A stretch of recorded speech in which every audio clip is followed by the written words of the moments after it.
জাতি যতদিন ঐক্যবদ্ধ ছিলেন ততদিন কিন্তু খেয়াল করেন উম্মার প্রসারমান হয়েছে, উম্মার গৌরব, সম্মান, ইজ্জত, জ্ঞানী বিজ্ঞানী সামরিক শক্তিতে মুসলমানরা দুনিয়াতে শিক্ষকের আসনে আসীন লাভ করলেন। আরেকটা গ্রুপ আলেম বললেন কি যে না, শিক্ষা বিস্তার শিখাইতে হবে, মাসলা মাসাইল শিখাইতে হবে, তাহাজিব তমুদ্দুন এলেম হাসিল করাইতে হবে। বাঘের মতো একদিন বাঁচবো, শিয়ালের মতো 1000 বছর বাঁচবো না, এই সূত্র। এখানে এই যে এক পাতা কাগজ, এই এক পাতা কাগজকে 2 টুকরা করলে তার যে লেখার উদ্দেশ্য এটা কিন্তু হারিয়ে গেল। আরও যদি আমি টুকরা করি আরও হারিয়ে গেল, আরও আমি টুকরা করলে আরও হারিয়ে গেল, আরও টুকরা করলে আরও হারিয়ে গেল। এই যে টুকরা করতে করতে করতে করতে আর কি সম্ভাবনা আছে এই 2 টুকরা দিয়ে মূল উদ্দেশ্য হাসিল হবে না। এখন এই টুকরা বলে আমি ঠিক সহি মুসলমান, তুই কাফের। আর ওই বলে না, আমি হলাম সঠিক মুসলমান, আল্লাহর ওলি, আল্লাহর বান্দা, তুই কাফের।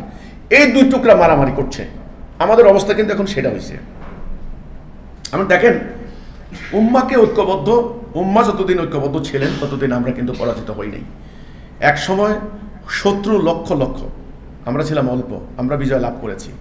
রাসূল যখন চলে গেলেন, উম্মার দায়িত্ব হযরত আবু বকর রাদিয়াল্লাহু আনহু, ওনার নেতৃত্বে যুদ্ধ হলো, জাতি বিস্তার লাভ করলো। হযরত ওমর যখন খেলাফতে আসলেন, ওমরের নেতৃত্বে জাতি একটা, নেতা একজন, জেহাদ চললো অনেক দূর। রোমানরা, পার্সিয়ানরা বিরাট, এদিকে বার্জেন্টাইন, এদিকে মিশর পর্যন্ত ইসলামের বিজয় সম্প্রসারিত হয়ে গেল। তিনি চলে গেলেন। এভাবে ক্রমান্বয়ে ওসমান রাদিয়াল্লাহু তাআলা আনহু কিন্তু বাহিনী, উম্মতে মুহাম্মদের জিহাদ অব্যাহত রেখেছেন। তা এইভাবে জাতি যতদিন ঐক্যবদ্ধ ছিলেন ততদিন কিন্তু খেয়াল করেন উম্মার প্রসারমান হয়েছে, উম্মার গৌরব, সম্মান, ইজ্জত, জ্ঞানী বিজ্ঞানী সামরিক শক্তিতে মুসলমানরা দুনিয়াতে শিক্ষকের আসনে আসীন লাভ করলেন। কিন্তু যখনই আমরা ঐক্য নষ্ট করেছি তখনই আমাদের উপরে গজব পড়েছে।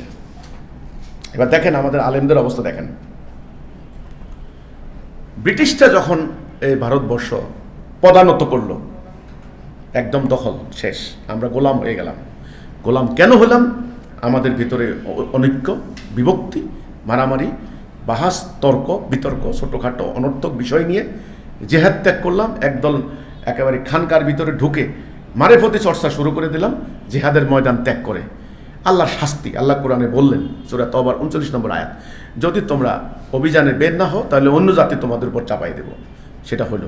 আচ্ছা, ব্রিটিশ যখন আমাদেরকে দখল করলো, এবার ব্রিটিশ বিরোধী আন্দোলন নিয়ে আমাদের আলেমরা হয়ে গেলেন প্রধানত 3 ভাগ। এক ভাগ বললেন কি সশস্ত্র যুদ্ধ করতে হবে, যেমন শহীদ আহমদ বেরেলভী বালাকটের যুদ্ধে। আজকের এই আলোচনা অনুষ্ঠান থেকে আমি শহীদ সৈয়দ আহমেদ বেরেলভীরকে আমি ওনাকে স্মরণ করছি। আমি ওনার কথা শুনলে আমার শ্রদ্ধা আসে। জীবন দিয়ে গেছেন উনি বালাকটের ময়দানে। এবার যা হয় হোক, এই ওই বাঘের মতো একদিন বাঁচবো, শিয়ালের মতো 1000 বছর বাঁচবো না, এই সূত্র। শহীদ সৈয়দ আহমেদ বেরেলভী, কাজেই ওই বালাকটের। তাহলে এই একটা আলেম, একটা গ্রুপ ছিলেন। তারপরে একটা গ্রুপ হয়েছেন কি না, আমরা নিয়মতান্ত্রিক রাজনৈতিক উপায়ে আন্দোলন করব, ব্রিটিশদের বিরুদ্ধে আন্দোলন করব। দেখেন, এই একটা গ্রুপ হলেন। আরেকটা গ্রুপ আলেম বললেন কি যে না, শিক্ষা বিস্তার শিখাইতে হবে, মাসলা মাসাইল শিখাইতে হবে, তাহাজিব তমুদ্দুন এলেম হাসিল করাইতে হবে। এই এলেমের দিকে গেলেন একটা গ্রুপ, মাদ্রাসা বসায় বসায় এলেম দেওয়া শুরু করলেন। আরেক দল আলেম কি করলেন, রাজনীতি করা শুরু করলেন। ভারতীয় কংগ্রেস হইল, এই আলেমরা কংগ্রেসে যোগ দিল, মাওলানা আবুল কালাম আজাদের মতো লোকেরা, মৌলানা। আচ্ছা, কওমি আলেমরা কি করলেন, এখানে 2টা ভাগ হয়ে গেলেন, প্রধানত একদম 2টা ভাগ হয়ে গেলেন। ব্রিটিশের টাইমে 2টা ভাগ হয়ে তারা কি করলেন, তারা সাংঘাতিক রকমের এখানে একটা জনগণকে আর ঐক্যবদ্ধতার কোনো শিক্ষা দিতে পারলেন না। তারা একদল বললেন কি পাকিস্তান আলাদা হওয়া দরকার আছে, আলাদা একটা আমাদের জায়গা লাগবে। আরেক দল বললেন কি না, ভারত থাকুক,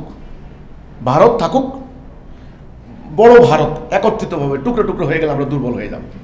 তাইলে পাকিস্তান আন্দোলনের মুসলমানদের আলাদা স্বাধীন অঞ্চল হবে, এই মতামতের ভিত্তিতে একদল আলেম ফতোয়া দিলেন, সংগ্রাম করলেন, আলাদা দল করলেন। আচ্ছা, আরেক দল কি করলেন, ভারতের পক্ষে অবস্থান নিলেন, ইন্ডিয়া থাকবে, একত্র থাকবে, অর্থাৎ পাকিস্তানের পক্ষে বিপক্ষে।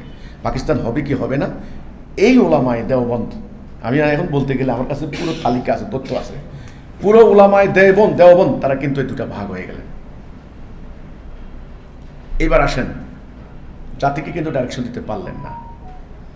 একজনের পক্ষে আরেকজনের বিপক্ষে কিতাব রচনা করলেন, বক্তব্য দিলেন, বয়ান দিলেন। আপনাদেরকে বললে আপনারা বলেন কি এটা কোনো আকীদাগত ডিফারেন্স না, আকীদাগত ডিফারেন্স না। কেন আকীদাগত ডিফারেন্স না? আপনারা তো একই মাদ্রাসা পড়ছেন।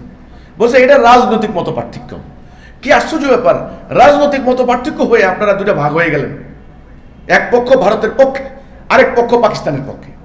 আচ্ছা হয়ে গেল, কিন্তু প্রকৃতির অমোঘ বিধান, আল্লাহর শাস্তি টুকরা টুকরা হওয়ার শুরু হলো, আপনাকে ফিরেতে পারবেন না, হয়ে গেল। এবার যখন পাকিস্তান ভাগ হলো, মানে দেশ স্বাধীনতা যুদ্ধ শুরু হলো 1971 সাল। 71 সালে আপনারা কি করলেন?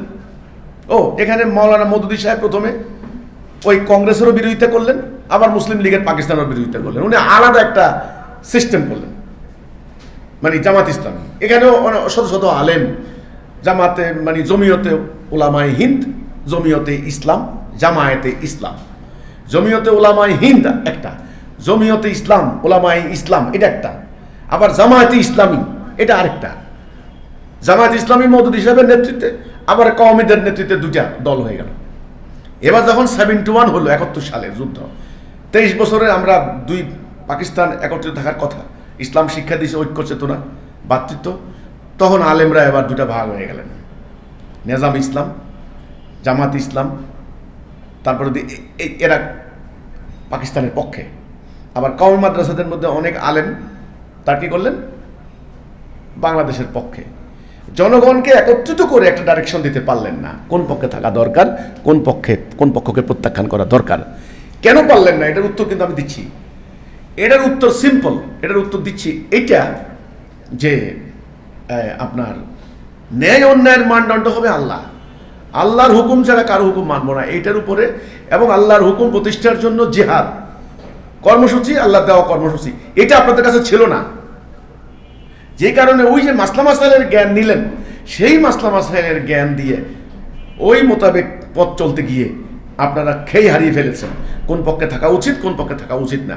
এখন সমসাময়িক সার্কামস্টেন্সিয়াল ব্যাপারটা বিবেচনা এনে মনে করলেন যে এটা হলে এটা হবে, এটা হলে এটা ভালো হবে। কিন্তু আসলে যদি হেদায়েতের জ্ঞান থাকতো তাহলে কিন্তু এত ডাইরেকশন হতো না।